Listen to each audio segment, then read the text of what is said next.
Muito bom dia, boa tarde, boa noite, não sei em que horário você está nos escutando, mas seja muito bem-vindo a mais uma edição do Papo da Lud. Estamos aqui de novo com esse podcast sobre direito do entretenimento para você que quer ficar antenado em tudo sobre a área, tá certo? Olha, antes da gente começar, porque o programa de hoje promete, tá muito especial, eu só tenho um recadinho importante para dar para vocês, que é o seguinte: como vocês sabem, a Lud e a revista científica Núcleo do Conhecimento estão em parceria e nós estamos aqui no estúdio deles, que eles nos concederam para a gente fazer aqui o nosso podcast. Então você que está me assistindo e gosta de divulgação científica, gosta de diversas áreas do conhecimento, não perde o seu tempo. Se inscreve aqui embaixo e acompanha porque tem muito conteúdo bom, tá certo? Bom, então sem mais delongas, vamos falar do programa de hoje porque, como eu falei, tá muito especial, porque hoje vamos contar com a presença dela.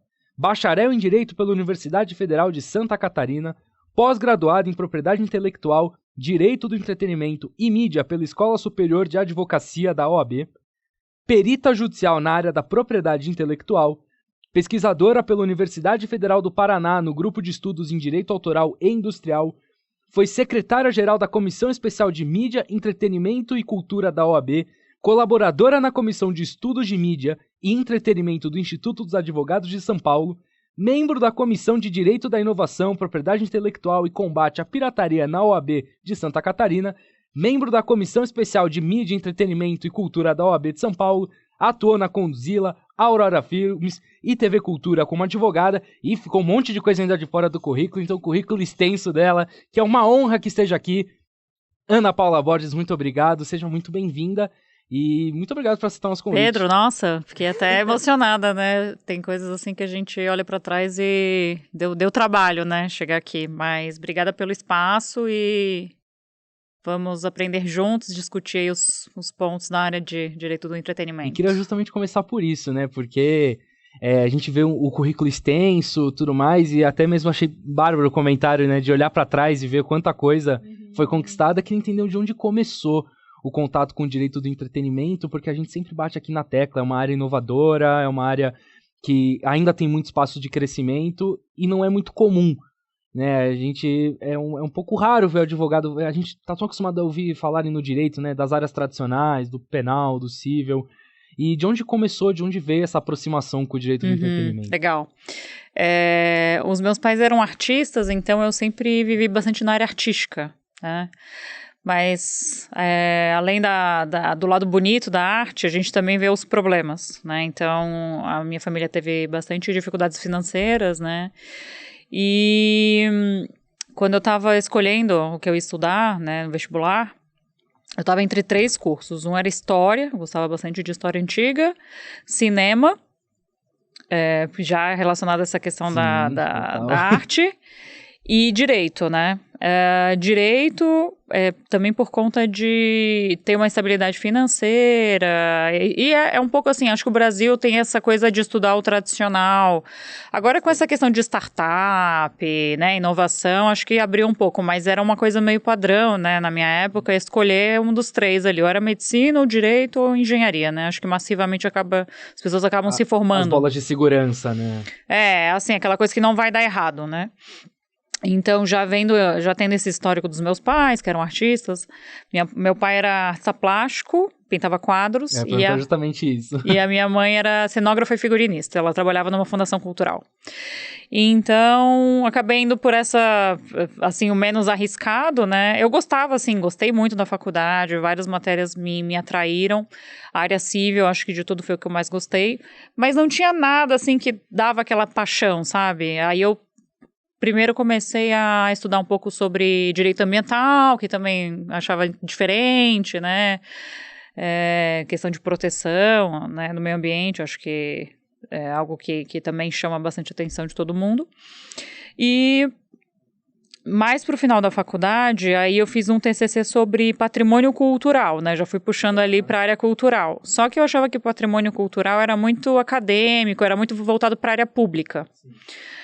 E eu queria alguma coisa que fosse mais business, mais focado para mercado, né? Então, quando eu me formei, eu estava ali pensando que eu ia fazer, eu até atrasei um pouco a minha formatura, assim, porque eu ficava, o que eu vou fazer depois, né? Que acho que para quem está ouvindo aqui a gente e está se formando e fica nessa, é um momento de decisão, e é uma decisão que, claro, a qualquer momento você pode mudar de ideia, trocar de área, mas é algo que você tem que escolher, que você goste e que você vai provavelmente fazer o resto da sua vida. Né? Essa é a questão. Uma decisão difícil demais. Uma decisão difícil, né? E aí eu estava na dúvida do que eu fazia, né? Patrimônio cultural era legal, mas ainda assim não me chamava tanto. E aí, conversando com os amigos dos meus pais, eles deram a ideia, né? Eles eram cineastas e tal. Por que você não faz direito do entretenimento, direito audiovisual, né? Você já circula aqui com a gente, tá sempre aqui, já conhece os problemas, acompanha o nosso dia a dia. E eu falei, nossa, faz todo sentido. E me formei, peguei a OAB, né, passei na OAB, aí cheguei pra eles, e aí, bora trabalhar junto, vamos lá. E eles, sabe como é que é? A gente acaba contratando os escritórios de São Paulo, né, essa coisa de acabar aqui, São Paulo acaba reunindo, né, o núcleo do mercado. Então, acabei vindo, primeiro tentei no Rio, carreira, não consegui me inserir lá, um mercado bem difícil, e vim para cá depois uma proposta da TV Cultura para trabalhar. Cara.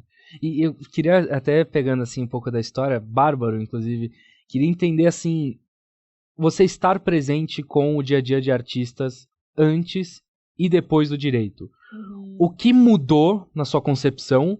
Ou então, o que você, quando chegou no direito, já não se surpreendeu? Você já tinha aquele conhecimento por trás? No começo, assim, você se contamina um pouco pela paixão ali, pela arte, ver as coisas da perspectiva do artista, né? Então, meus pais eram artistas, então eu via da perspectiva deles. E acho que depois de formada, trabalhando com essa área, a gente vê um pouco mais uma perspectiva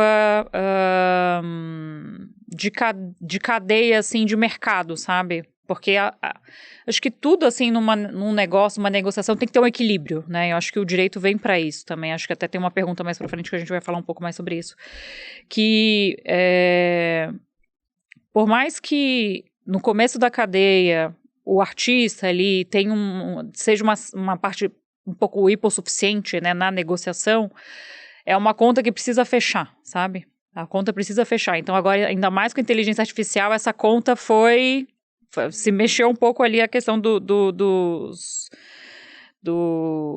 itens que influenciam, né?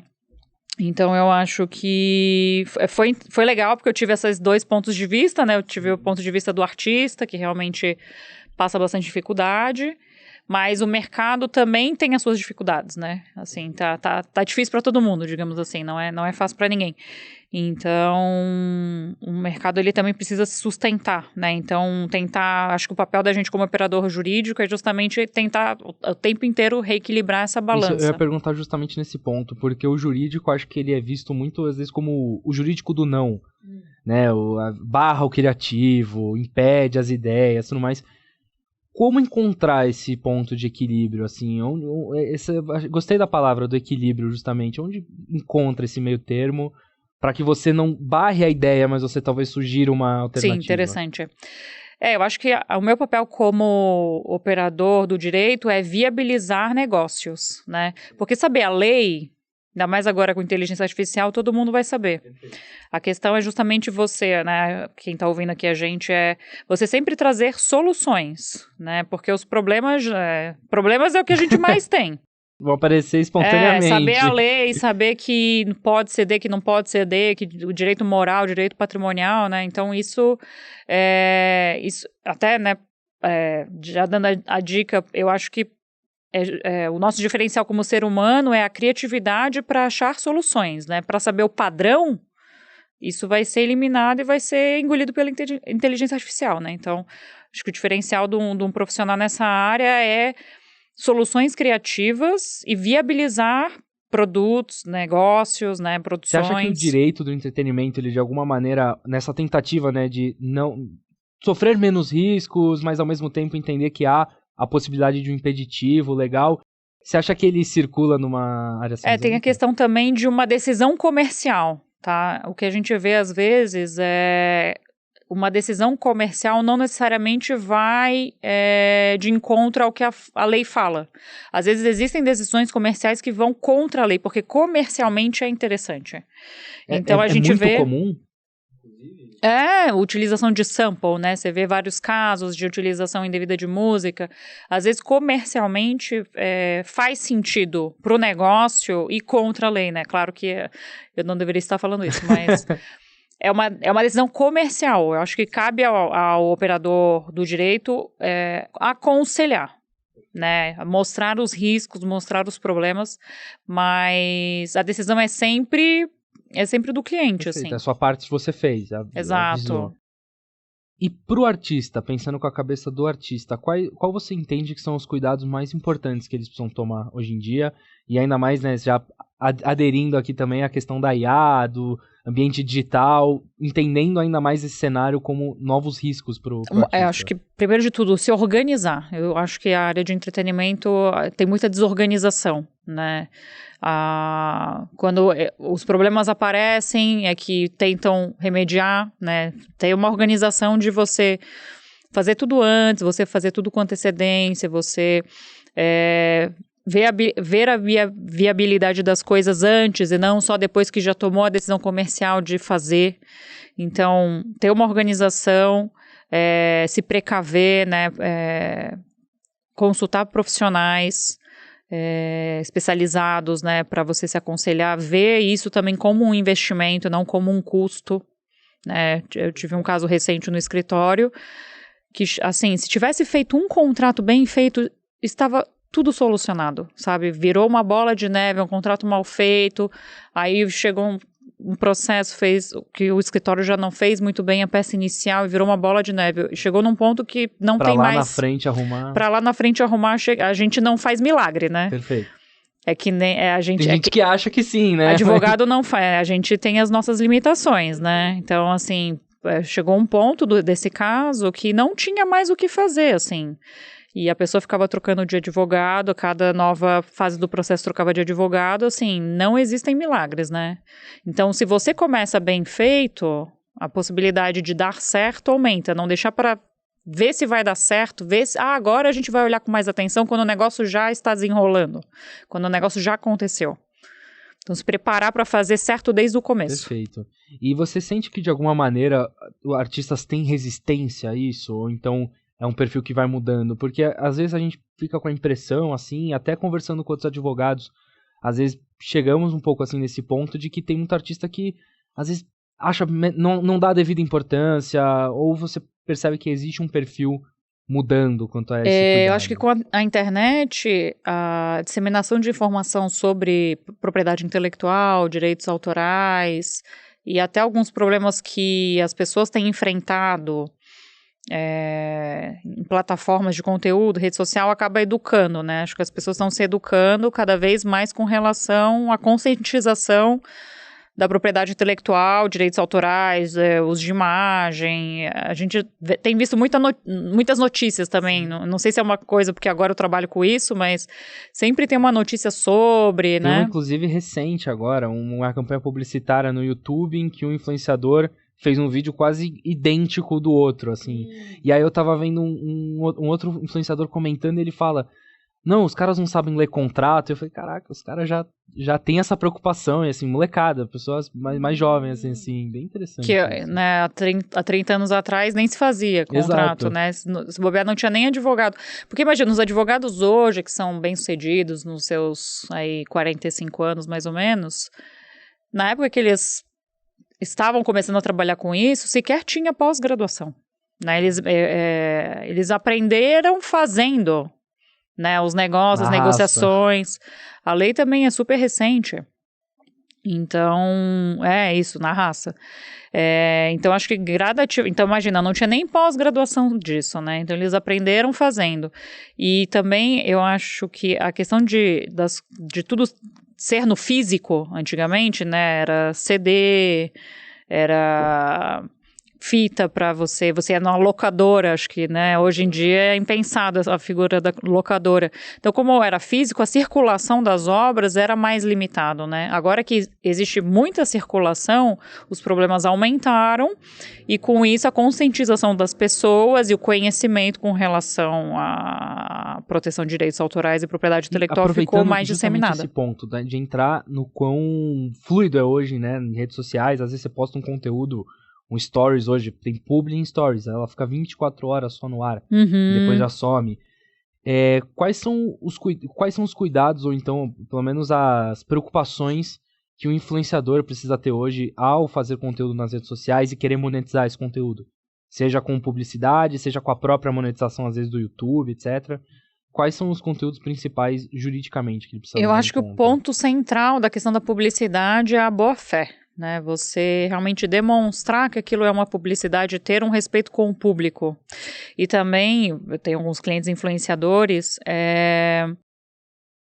que eles acabam misturando, né, a vida pessoal deles com a publicidade, deixar claro esses limites, né, se é um simples depoimento de um produto que está sendo utilizado, se realmente é uma publicidade. Então, ter uma consideração com o público. E também, agora a gente tem visto uma responsabilidade dos influenciadores, né, com relação aos produtos que eles... Tigrinho, por exemplo. Exato, com os produtos que eles têm recomendado. Então, focar cada vez mais na boa-fé, no respeito ao público e ter claro que ele é um veículo de informação, né, porque antes, imagina, a gente via a TV, estava tendo a novela ali e tinha... o intervalo, você sabia que naquele espaço de tempo de 3 minutos entre uma parte do episódio e a próxima, ali era 100% publicidade. Agora a publicidade ela tá muito infiltrada no nosso dia a dia, né? A gente às vezes vê produtos audiovisuais que você fica na dúvida se aquilo era uma publicidade, não era...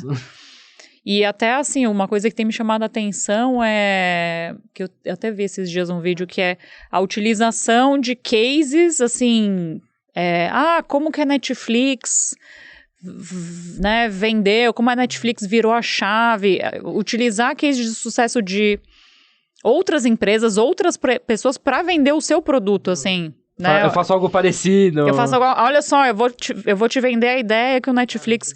Então, assim, tá tudo muito confuso para o consumidor e isso acaba minando um pouco a confiança no caso, o influenciador, né? Se ele começa a se valer muito desses pontos, dessas névoas, assim, onde você vê o limite da publicidade ou não, isso acaba minando, eu acho, a confiança do público no influenciador. Você que tá assistindo a gente, já a gente vai pro Trending Topics e lá a gente vai falar um pouquinho mais sobre isso, inclusive como o Conar pode ou não pode lidar com isso, então você não perde por esperar, tá bom? Que o assunto é muito bom. Mas falando ainda desse ambiente digital, queria entender se um criador de conteúdo tem um estilo próprio, tem uma maneira própria de fazer os seus vídeos, às vezes uma estética, algo do tipo, se esses conteúdos, essa faceta do conteúdo já passa a ser protegida pelo direito autoral, ou se então ele precisa partir para um registro de marca para realmente ter uma proteção clara. Acredito que a sua dúvida fica na questão de se esse estilo é protegido ou não, qual que é o limite disso, né? Isso, perfeito. Porque agora está tendo essa questão da inteligência artificial e você pedir, faça uma foto, estilo, né? Exato. Eu pensei um pouco sobre isso nesses últimos tempos, que a gente viu aí uma série de publicações do pessoal, Estúdios Ghibli. Estúdio Ghibli, ou aquele que era um bonequinho, assim, que parecia um produto, que eu não sei. Faz tipo um action figure seu, né? Tem um estilo próprio. Um bonequinho que tem uns elementos ali, como se fosse um personagem, assim, né? Então,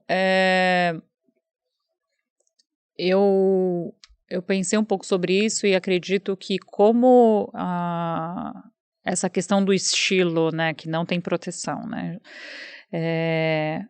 acaba o estilo e também a questão de produção por inteligência artificial, né, porque você tem uma produção massiva, né, de conteúdo por inteligência artificial. Lembrando, assim, né, voltando, o direito autoral, ele surgiu justamente quando houve uma massificação da produção de bens físicos, né? Então, assim, imagina que para fazer um livro, antigamente, ou ele era escrito à mão, né? Assim, era uma coisa artesanal. Era artesanal. Então, até aí não existia direitos autorais, porque a dificuldade de você reproduzir um livro era gigantesca. Então, o direito autoral veio justamente para barrar um pouco essa circulação das obras, né? E aí, com a inteligência artificial, minou ainda mais a força do direito autoral, porque agora não é mais ser humano, né? Porque antes a gente tinha uma limitação física ali, ou era uma máquina que tinha que imprimir. Agora é uma coisa que é meio um rio abaixo, assim, né? Não tem nenhum tipo de trava. Então, isso acabou enfraquecendo, né, a figura do direito autoral. Mas, por outro lado, eu acredito que o direito de personalidade vai se fortalecer nesse sentido, né? Porque, por exemplo, eu estava até vendo... o Romero Brito estava falando sobre a vida dele com um colega meu, né? Porque, assim, não gosto muito do estilo do Romero Brito. Somos dois. Não. E aí esse meu amigo veio, não, mas você tem que conhecer a história de vida dele, é uma pessoa que passou muita dificuldade, galgou onde ele está hoje e tal, né? Galgou muito espaço e tal. E aí, o que faz o Romero Brito ser o Romero Brito? Porque, em tese, a estética dele pode ser reproduzida, né? Inclusive, teve uma ação contra a Apple, que ele entrou com uma ação e depois ele descobriu que, em tese, aquele desenho que estava sendo reproduzido não tinha sido ele que tinha feito, era só o estilo que era parecido. Então, o que faz o Romero Brito ser o Romero Brito é justamente, por mais que ele se difundiu pelo estilo, o que faz uma obra valer é o nome dele, né? Então, por mais que o estilo ou ajudou com que as pessoas o conhecessem, o que faz uma obra ser ou não ser, não é o estilo, é o nome dele vinculado, né? Assim que nem o Cobra também, né? Exato. Então, eu acho que nesse sentido, o direito de personalidade vai ser uma barreira para essa questão de produção de obras em massa. Eu acho que a gente focar um pouco mais na proteção do direito de personalidade. Aí você falou até na questão da marca, né? Você ir lá e proteger o seu nome, proteger o seu pseudônimo por marca, já é uma forma de você... Quem protege slogan, né? Agora a gente tem proteção por slogan também, exato. Às vezes influenciador tem uma frase específica, pode ser isso. E essa coisa do slogan, às vezes, é uma coisa muito vinculada ao seu aspecto de personalidade, né? De você sempre usar uma palavra específica. Então, eu acho que ele vai acabar fortalecendo o direito marcário ou o direito de personalidade, já que o direito autoral ficou um pouco enfraquecido. Seria bom a gente ter um pouco de atenção para esses outros direitos. Né? Até para salvaguardar direitos dos artistas, né, de fato, porque são quem está ali na linha de frente e quem acaba perdendo com isso, né? Exato. Não, maravilha. E pensando assim, de novo, ainda no aspecto, trazendo para o ambiente digital, onde tudo é compartilhado com muita, muita velocidade, agora mais para a atuação do advogado. O quão difícil é lidar com conteúdos que são tão, hoje em dia, perecíveis, né? Então você tem assim, um vídeo que faz sucesso hoje, todo mundo tá falando hoje, daqui uma semana ninguém mais tá falando, então às vezes até perde interesse quanto a mover algum processo relacionado, tal. Hoje algo que é muito relevante, amanhã passa a ser ignorado por todo mundo. O quanto essa efemeridade é um desafio pro advogado na área hoje do direito. Lembrei daquele meme, que show da Xuxa é esse, né? Que foi uma febre lá em setembro e hoje em dia ninguém mais fala, né? E realmente, assim, com essa questão da velocidade, o advogado tem que ter uma atuação bem, bem assertiva, rápida, porque o dano, né, digamos que, vou dar um exemplo, se o uso de imagem dessa pessoa foi utilizado de forma indevida, teve publicidade, até figurinha no WhatsApp a gente teve. Nessa semana que estourou esse meme, eu tava no Rock in Rio, teve um show da Xuxa no Rock in Rio, por conta desse meme. Então tu vê como foi numa casa do Itaú, né, as marcas fazem suas ativações. Então foi um show que o Itaú ofereceu lá no Rock in Rio. Não foi. Eles divulgaram no dia. Hoje vai ter um show da Xuxa no Rock in Rio, né? Estava programado. Então tu vê que eu não sei como que ficou essa questão do uso da imagem dela, tá? Mas tu vê como um mundo de coisas foi relacionado e foi se criando e foi se construindo em cima da imagem de uma pessoa e de uma frase. Sim. Que se você for pensar, tem Xuxa, que é um pseudônimo, um nome artístico, Show da Xuxa é uma marca, tem a cena que foi gravada que tem direitos autorais, olha quanta criação que foi feita aí, e o direito de personalidade e o direito de personalidade da menina que tá aparecendo. Sim, total. Então, e isso fez o Itaú fazer um show no Rock in Rio, então imagina quantas pessoas lucraram em cima desse episódio. 4, né? Do Xuxa, show da Xuxa, da filmagem e do direito de personalidade. Essas pessoas foram remuneradas, será? Porque em tese elas que criaram. As 4 eu acho que não. Né? Em tese, o detentor da marca, a Xuxa, foram pessoas remuneradas? Porque todo mundo se valeu dessa questão para lucrar em cima, né? Lógico, é uma coisa que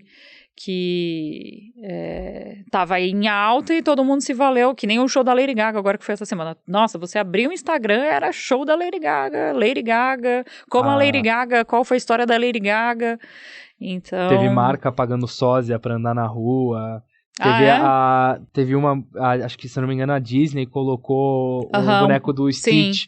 Você sabe se foi marketing de emboscada ou não? Eu quero saber se foi marketing de emboscada. Eu tô nessa dúvida até agora. Se eles podem alegar só não. Tem uma multidão ali, a gente colocou nossa...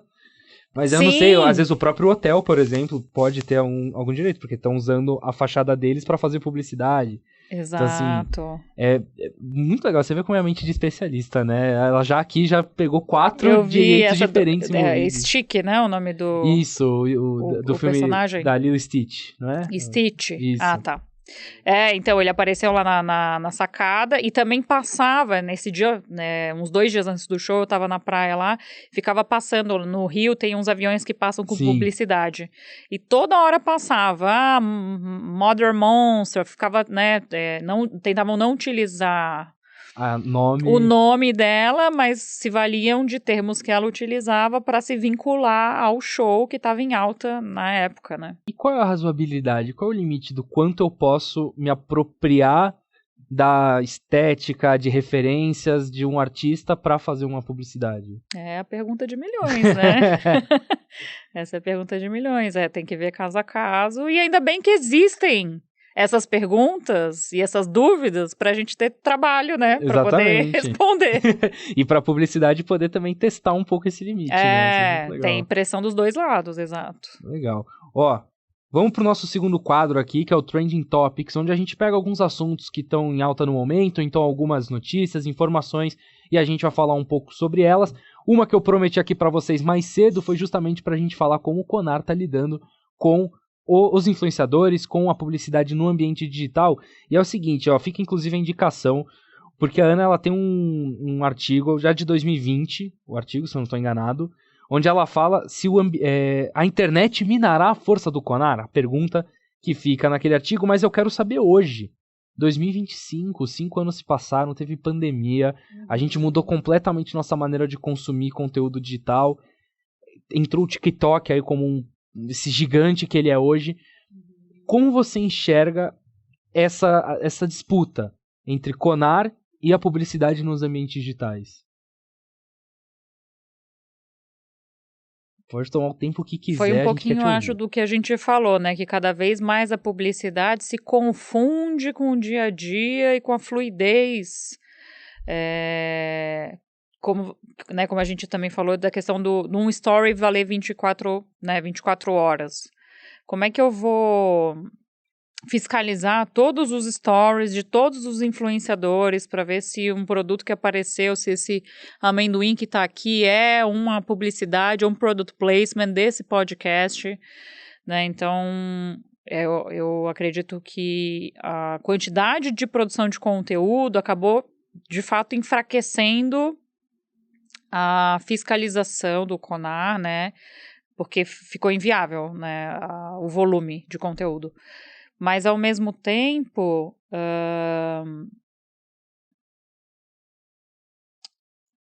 como a gente falou nessa questão da responsabilidade do influenciador, sair um pouco do Conar e tá se pulverizando um pouco nos influenciadores, né? A gente já viu alguns casos, alguns processos judiciais de consumidores que se sentiram lesados e entraram com ações contra influenciadores.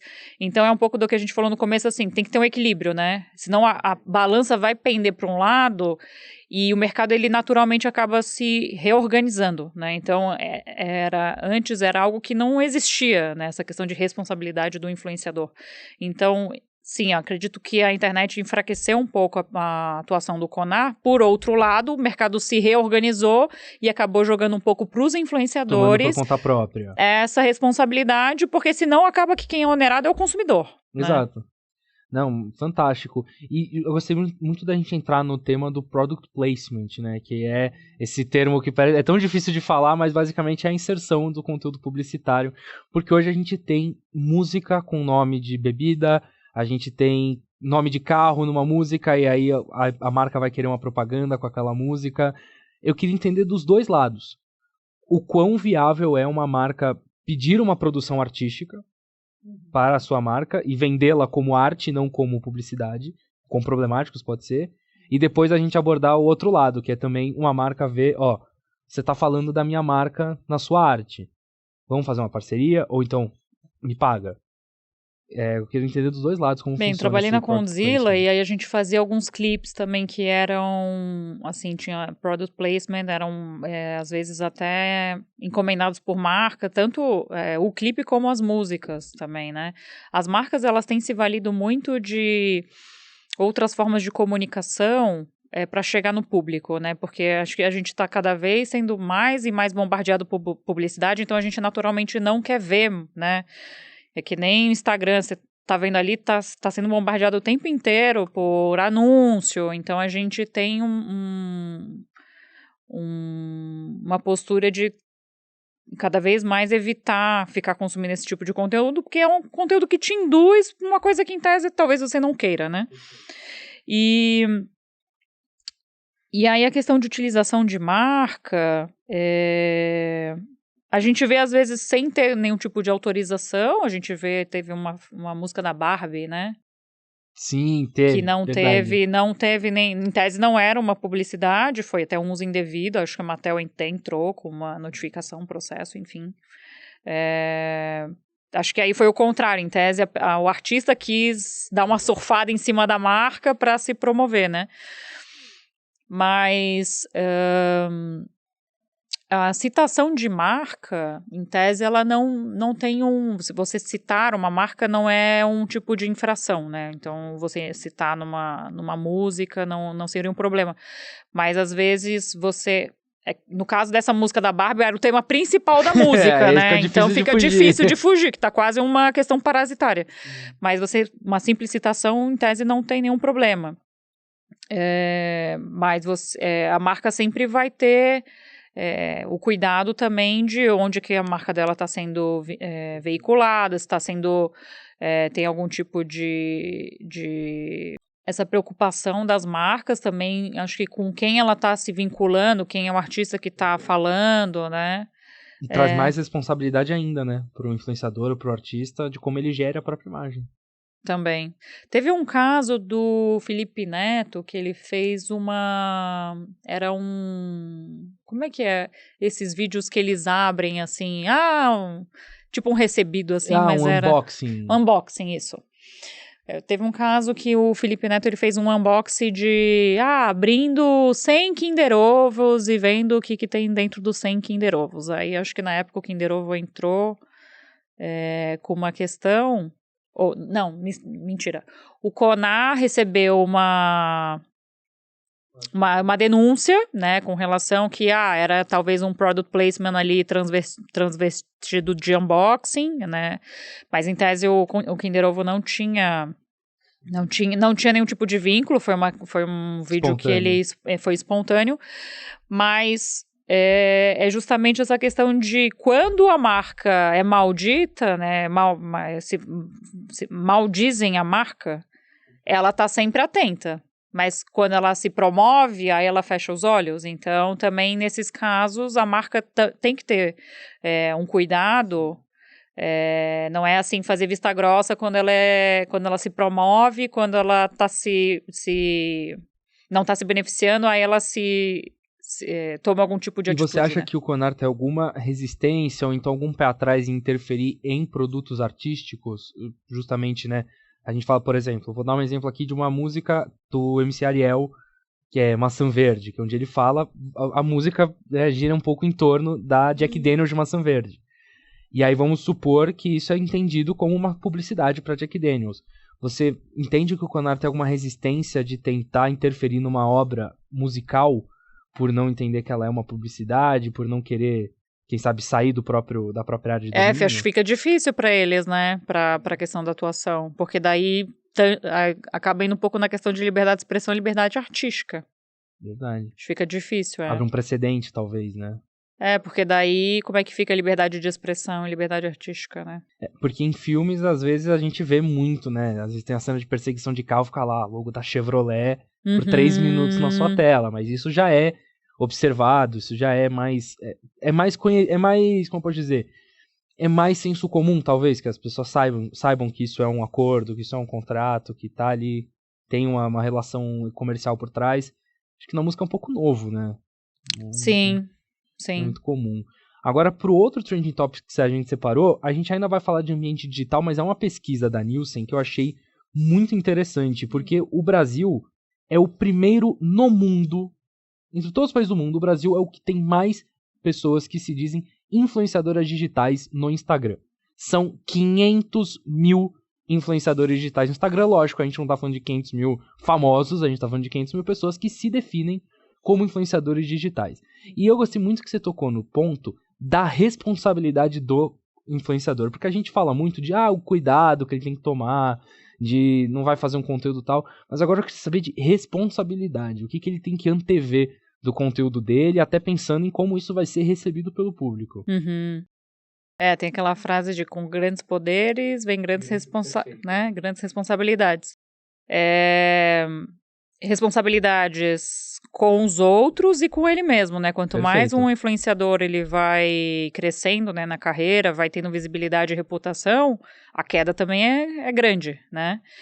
Então, ter esse cuidado com o público e com a própria imagem, com a reputação, é algo que tem que ser uma conduta bem estratégica. Uma coisa que eu vejo bastante hoje, acho que a gente tem um público muito vigilante, sobretudo quando fala de casa de apostas, por exemplo. Então hoje, por exemplo, a gente tem o influenciador que se mexe com casa de apostas começa a ser amplamente criticado por uma parte dos fãs, ao passo em que tem gente que só é famosa porque aposta. Então, assim, a gente tem essa diferença de públicos. E é um desafio pro influenciador se posicionar nesse sentido. Às vezes é uma proposta muito lucrativa. Acho que o Felca, esses dias, um youtuber, falou que recebeu uma proposta de 50 milhões de reais para divulgar por 3 meses uma casa de jogos de azar. Você vê esse padrão hoje acontecendo no mercado de influenciadores, às vezes, rejeitando dinheiro por conta o que eu tenho acompanhado dessa questão de jogos é que a gente teve uma queda no mercado de games, né? Tinham muitos influenciadores na área de jogos eletrônicos que acabou migrando para essa área de apostas, né? Essa área de apostas é muito lucrativa para as empresas porque não sei o que está acontecendo assim, mas tá uma geração dopamina, né? A gente está muito assim nas redes sociais, até você falou dessa questão dos influenciadores, né? O Brasil realmente é um público que fica muito online, né? A gente é um dos maiores consumidores de streaming. Acho que é o segundo maior país que mais consome, o segundo que mais consome no mundo. Então, o Brasil tem sido muito...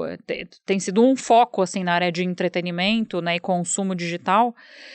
E esses influenciadores, por mais que eles ganhem dinheiro, eles sabem que é um propósito um pouco... Não é muito legal, né, você influenciar pessoas a terem algum tipo de vício, né, jogos eletrônicos é um vício, né.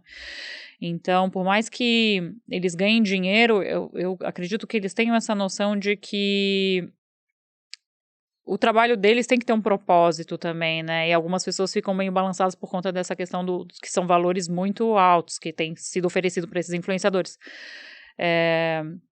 Mas acho que está tendo, assim, uma conscientização, alguns influenciadores não querem, por mais que pague bem. Alguns eventos, outras marcas não querem se associar, às vezes, a influenciadores que fazem isso, né? Já tá tendo uma divisão aí de público nesse sentido. E ó, chegamos ao fim do nosso Trending Topics, agora a gente é para aquele quadro que vocês estão muito acostumados, mas antes de eu avisar que quadro que é, tem um recado muito importante para vocês. Vocês estão vendo o estúdio, mesa nova, coisa muito linda, bonito, que a estrutura é muito bonita. Você vendo a placa de 100 mil inscritos aqui. 100 mil inscritos. E ó, vocês sabem que isso tudo, o Papo da Lud só tem esse arsenal inteiro, tem toda essa estrutura à disposição por conta da nossa parceria com a revista científica Núcleo do Conhecimento. Então você não perde seu tempo, se inscreve aqui embaixo no canal deles, porque tem muito conteúdo bom sobre diversas áreas da ciência, tá certo? Então vamos lá pro nosso último quadro, que é o Papo com a Lud. Esse é o mais ping-pong, a gente vai falar um pouco mais sobre a Ana Paula. E são perguntas que às vezes pegam as pessoas um pouco de surpresa. Que Opa! Uma pergunta mais rápida, mais ligeira. Basicamente, já que a gente tá falando de entretenimento, eu vou te pedir uma indicação para diferentes tipos de entretenimento. Então eu queria começar de você com uma música. Uma música... Eu ouvi essa semana uma música que é Bye Bye Brasil, que é uma música que fazia tempo que eu não escutava, né? O Ed Mota tá meio, assim, fora dos holofotes. E é uma música tão bonita, eu acho que, assim, o ritmo dela acho que traduz bastante o nosso país, assim. Então, sim, bastante. Me veio essa semana essa música, assim, e indico, não é uma música tão conhecida, mas muito boa. O Ed Mota é muito bom, inclusive. E no final do ano, eu já falei aqui, eu vou fazer um compilado com as indicações. Uma playlist, legal! Fazer uma playlist, fazer uma lista de filmes, vai ser bem legal, tem bastante coisa. E eu queria saber, então, um evento. Um show, uma exposição. Um evento. Olha, um evento que eu trabalhei e me marcou bastante foi o show do Coldplay. Muito bom. Eu acabei trabalhando em 2 shows. Eu não era fã, assim, não tinha nenhum tipo de vínculo. Mas é algo tão que te contamina, assim. O show, dá pra ver que eles têm muito amor no que eles entregam, sabe? Querem entregar uma coisa de excelência e de qualidade, assim, que é impossível você não ser tocado por isso. Então, o show do Coldplay, assim, quando veio no Brasil, realmente, sem palavras. Tanto que fizeram... Acho que uns 20 shows, Ficaram né? um mês aí no Brasil. O pessoal já tava até falando, vamos arrumar um CPF aqui pra essa galera, que eles já estão... Maravilhoso, já quase foram naturalizados. Naturalizados, E um filme? Um filme... Tem um filme que eu gosto bastante, que é Os Homens que Não Amavam as Mulheres, que em inglês ele é The Girl with the Dragon Tattoo. Ele é da Suécia e é um filme que ele é investigativo, assim, sabe? E a figura principal é uma mulher. Em tese, a atriz, ela até estava concorrendo na categoria de atriz coadjuvante, mas pra mim a obra toda é em cima dessa personagem, né? Que ela é uma hacker e tal, e foi um filme que me marcou bastante, assim, na época que eu assisti. Os livros são muito bons também. Que é uma figura feminina muito forte e muito inteligente. Sensacional. E ainda no audiovisual, uma série. Pra acho que quem está assistindo aqui provavelmente são estudantes de direito, né? Então, uma série, assim, que me ajudou muito como advogada é o Better Call Saul. Muito boa. Que eu comecei a assistir exatamente quando eu me formei, então mostra toda a trajetória do advogado e eu acho que o Saul Goodman, ele me ensinou que advogado resolve problemas. Antes de tudo, a gente é um solucionador de problemas. Então, podia ser os problemas mais cabulosos, ele dava um jeito de resolver. Então, para mim foi... assim, um MBA de como ser um advogado. Se vira nos 30, tem que fazer acontecer, tem que vender, tem que prospectar, tem que atender, tem que resolver o problema. Não, é ótimo. Em muitos momentos eu achei até melhor do que Breaking Bad. Que é uma série de também acho. Mais brilhante, assim, acho sensacional. Saber de você também um artista. Um artista...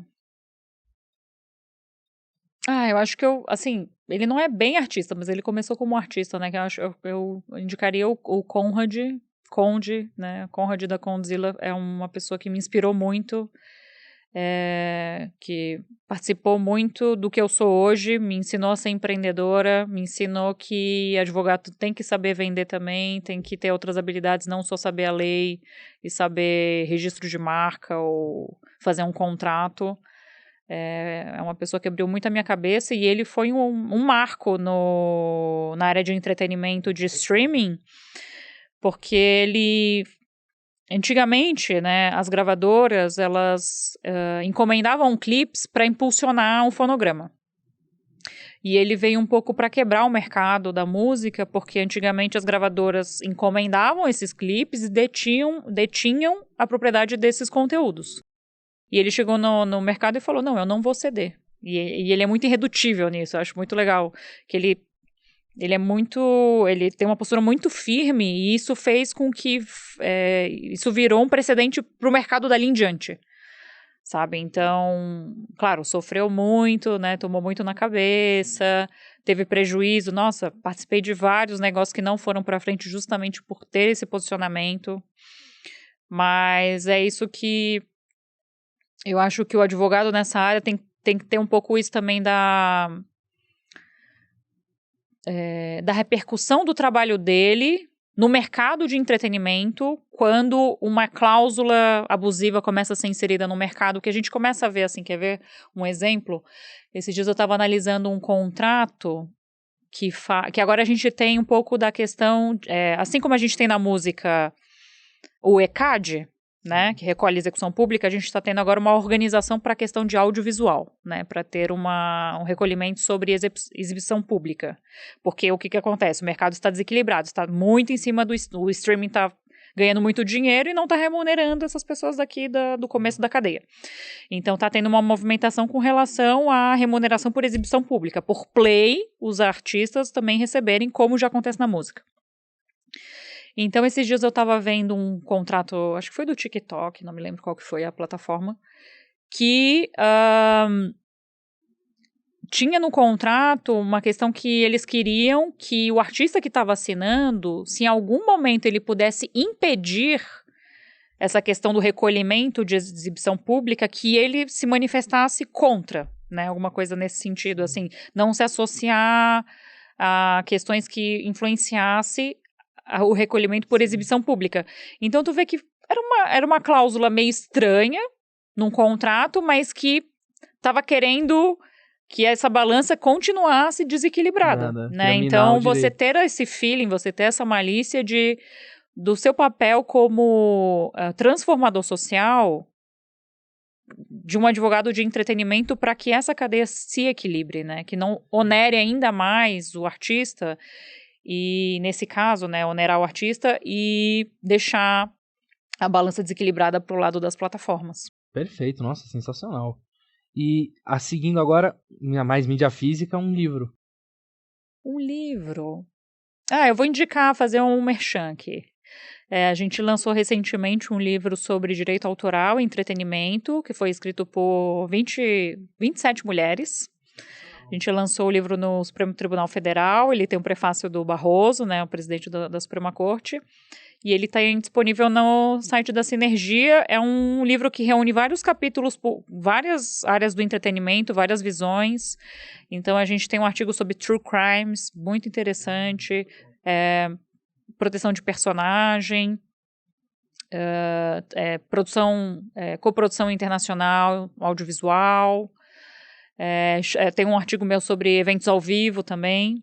Então, é um livro aí que eu acho que tem a ver com o nosso podcast aqui e está disponível. Que é a sugestão, corram atrás, porque, nossa, vários desses temas, inclusive, é bem legal. Vários desses temas a gente aborda aqui, a gente já falou em aula com a Lud, que sensacional. E uma dica para quem quer entrar na área do direito. Uma dica para quem quer entrar na área de entretenimento. Eu gosto de usar a frase que é quando você trabalha com amor, ninguém fecha as portas. Quando você faz as coisas muito movido pelo ego, e a área de entretenimento é uma área que tem muito ego, né? A gente lida muito com o ego dos artistas, enfim, a área de esportes, então, nossa. Área de futebol, Então, se você faz as coisas com amor, isso desarma as pessoas, né? Porque o ego acaba deixando todo mundo muito na defensiva. Mas quando você faz as coisas com amor e com carinho, ninguém vai fechar as portas, né? Então, eu acho que o que eu deixaria de conselho para quem está querendo atuar na área é fazer com amor, saber não ter também muita pressa, sabe? Saber seu momento, saber o seu espaço, respeitar os colegas, porque essa área do entretenimento é uma área recente que teve muito mato a ser capinado aí pelos profissionais que vieram antes, né? Então, acho que a gente honrar esses profissionais e ter uma visão de transformação social por meio do nosso trabalho. Sensacional. E agora eu queria que você dissesse um objetivo para a área. Um objetivo em geral, onde você gostaria de ver a área do direito do entretenimento chegar um dia, uma maior profissionalização, uma maior organização, ou então, se você tem algum outro objetivo que você gostaria de ver o direito do entretenimento atingir no futuro. Um objetivo para o direito do entretenimento. Eu acho que sempre vai ser essa questão do equilíbrio, né? Porque se você onera uma parte do negócio, esse desequilíbrio vai ter que ter um escape para algum lugar. Então, para o mercado conseguir se manter, ele evoluir, ele precisa ter um equilíbrio, né? Se você onera muito o artista, as pessoas não vão fazer mais arte e isso acaba influenciando em toda a cadeia. Então, o mercado tem que estar sempre se reequilibrando com as novas tecnologias, com as novas tendências de consumo, né? O mercado está sempre se reequilibrando. Então, a gente como profissional e o direito, acho que tem que estar sempre tentando manter girar os pratinhos. E, até pra gente finalizar, uma mensagem para os nossos ouvintes. Ai, tá muito difícil assim, Pedro. Uma mensagem. Tá sempre buscando se profissionalizar, estudar, tá atendendo ao mercado, né? Porque a área de entretenimento, ela muda muito rápido, né? Imagina que quando eu escrevi esse A Internet Minará a Força do Conar, a gente teve o boom das lives. Por conta da pandemia. Nossa, verdade. Depois teve aí a volta dos shows, né? Então a gente tem que estar sempre atento ao que o mercado está fazendo. Aí teve o boom das exposições imersivas também, que eu trabalhei bastante com essa área. Então ficar sempre atento ao que o mercado está fazendo, responder as perguntas, né? Agora é apostas, né? Então tem que estar sempre antenado e estudando, se atualizando. Ó, gente, essa foi a Ana Paula Borges, esteve aqui conosco. Eu queria te agradecer muito por aceitar o convite, muito pelo papo, foi sensacional. Obrigada. E saiba que as portas estão abertas para você vir mais vezes. Show, tá bom? Obrigada, gente. Obrigada aí, produção.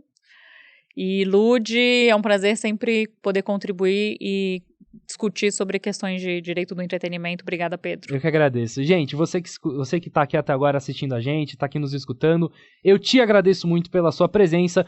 Deixa o seu like, se inscreve aqui no canal da Revista Científica Núcleo do Conhecimento e também siga a Lud nas redes sociais, @LudMackenzie. Inclusive as redes sociais da Ana estão aqui embaixo também, então você segue ela lá no Instagram, segue no LinkedIn, também vai estar aqui embaixo e acompanha bastante conteúdo, tá certo? Muito obrigado e até a próxima, pessoal! Tchau, galera!